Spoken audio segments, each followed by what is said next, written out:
সালাতে দোয়া কবুল হয়। সালাতে দোয়া কবুলের তিন জায়গা। একটা হচ্ছে তাকবীরে তাহরিমার পরে আমরা সানা পড়ি না, আমরা তো একটা পড়ি।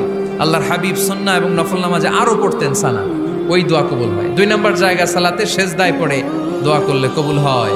আকরাবু মা ইয়াকুনুল আবদু মির রাব্বিহি ওয়া হুয়া সাজিদ ফাকসিরু ফীহি দুআ। বান্দা যখন সেজদায় লুটিয়ে পড়ে, বান্দা আল্লাহর সবচেয়ে কাছে চলে যায়।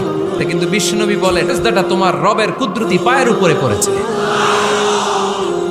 সেজদায় পড়ে দোয়া করেন।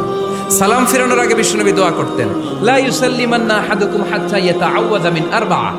আল্লাহর হাবিব বললেন, চার জিনিস থেকে পানাহ না আছে আমার কোন উম্মত যেন সালাম না ফিরায়। তারা যেন পড়ে, আল্লাহুম্মা ইন্নী আউযু বিকা মিন আযাবিল কবর, আউযু বিকা মিন আযাবি জাহান্নাম, আউযু বিকা মিন ফিতনাতিল মাহইয়া ওয়াল মামাত, আউযু বিকা মিন ফিতনাতিল মাসিহিদ দাজ্জাল।